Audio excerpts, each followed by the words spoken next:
All right, the Dallas Mavericks have settled on a new president of basketball operations, Masai Ujiri, the former top executive in Toronto. He's going to become the new president in Dallas, also the alternate governor in Dallas.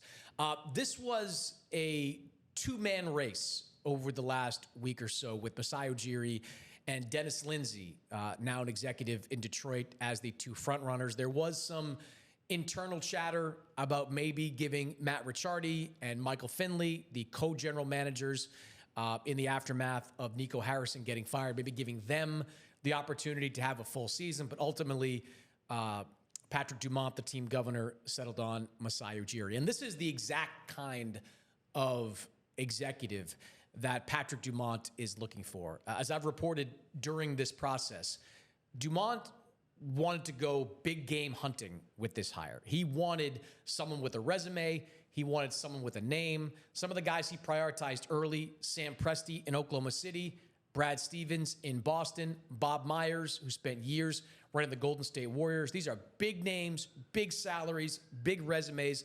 Those were the kind of guys that he was looking for. And Masai Ujiri fits that mold. Masai has a lengthy history as a top executive. When he was with the Denver Nuggets, he won the Executive of the Year in 2013 when he led that team to a 57-win record. He goes to the Toronto Raptors, and he engineered the boldest trade in recent basketball history when he traded away core pieces to get Kawhi Leonard, who was in the last year of his contract. That winds up leading to a championship in Toronto, so it paid off.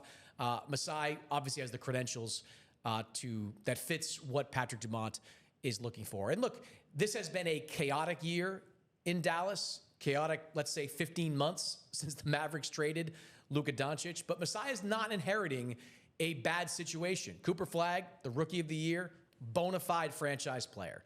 They've got 2 first-round draft picks in this draft, including one that's going to be in the lottery. This draft is widely regarded as one of the best drafts we've seen in years. So there's an opportunity here for Masai to turn this team around pretty quickly with the assets that they have. Probably the biggest roster decision that he's going to have to make early on is going to be what to do with Kyrie Irving. Kyrie Irving, who missed all of last season recovering from knee surgery, still has 2 years left in his contract, still regarded as one of the better lead guards in the NBA. Remember, he was having a terrific year before he got injured a season ago.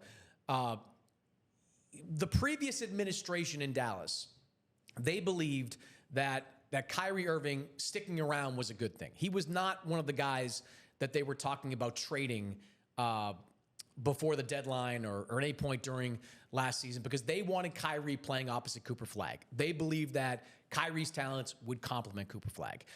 Does Masai Ujiri believe the same thing? Or does he believe what you can get back in return for Kyrie Irving could be more valuable to this team in the long term? I think Kyrie still has value on the open market. Having 2 years left in his contract, last year being a player option, is valuable to some teams. He's a scoring guard. He's got championship experience. And he worked out pretty well in Dallas. For all the problems that Kyrie had in some previous stops, he was excellent in Dallas, and really a star on that team. So that's going to be the question mark for Masai Ujiri. Does he go out and shop Kyrie Irving, see if he can get draft capital back in return, or does he continue on the path that the previous administration had, which was bring Kyrie back, have him play opposite Cooper Flagg, see if his presence can help take Cooper Flagg to that next level? That's the big roster decision that I think Masai has. But either way, he's inheriting a pretty good job in a pretty good spot with some good assets and a young franchise player. That's not a bad place to start. Hit subscribe for more news, highlights, and analysis from the NBA on NBC.